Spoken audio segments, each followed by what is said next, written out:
right, today we're doing story time in my car. And yes, this is obviously sooner than a week, but I was really shocked at the amount of people who watched my last video. So I was like, you know what?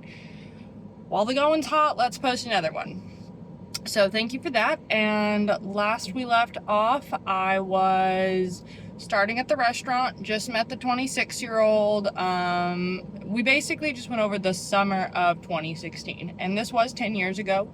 I'm keeping details vague on purpose. I mean, everybody's been prosecuted, but still, you know, Utah's not a big state. So anyways, going back to 2016. So he actually ended up staying the night at like my parents' house. I was staying the night at his house a lot. And then one night I ran away from home. Let's be so real. I decided I was done and ran away from home because I knew my parents were never going to be okay with this relationship, right? Well, they caught on to that really, really fast and called the police. They knew somebody in the police department, so they actually had a police officer come and get me and take me home. And from there, I mean, everything just got really crazy. And I mean, this was all in like a 3-4 month span before I went back to school.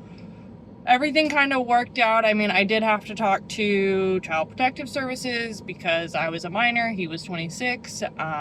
He was arrested. He did get charged with something, a 16 or 17-year-old. And then I decided to, you know, kind of stop talking to him because I didn't have a choice. I didn't decide, I guess. I had to. And then I went back to school, and I was a junior in high school at this point. I got into debate, started doing that, was doing really, really well, but he was kind of always there. Like, we started talking again really soon after I went back to school.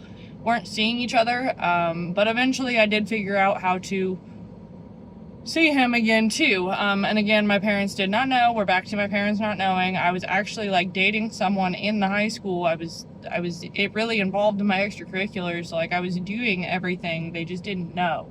At this point, I was using heroin. Don't believe intravenously yet, but definitely right around this time is when I started doing that. So we're getting dark. It does get a little dark here.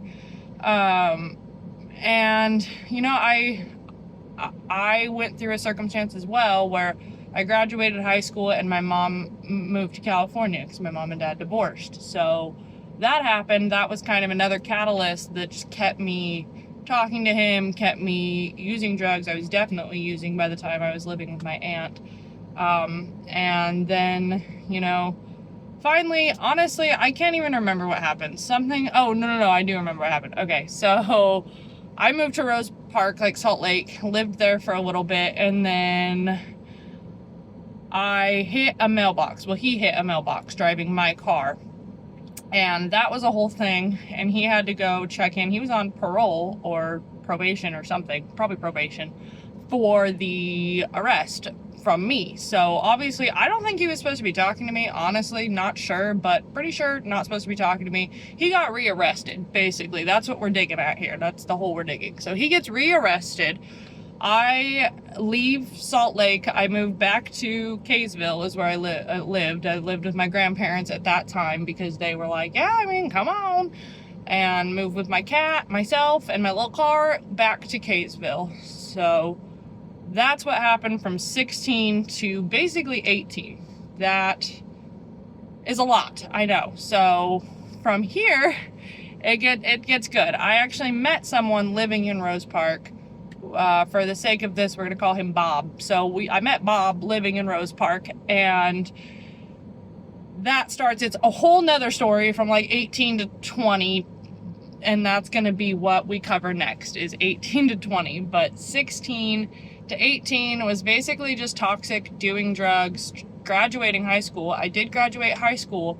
Obviously no college, anything like that. Now I'm in college. I'm sitting here recording this video from my college campus after I just took a test. It's a great distraction. So yeah, depending how this does, you know, maybe you'll hear from me Saturday, maybe a couple days before, but thanks for the love. And yeah, like, I hope you're enjoying the tea. It is crazy. I will admit that. So 18 to 20 coming up next. Thanks, guys.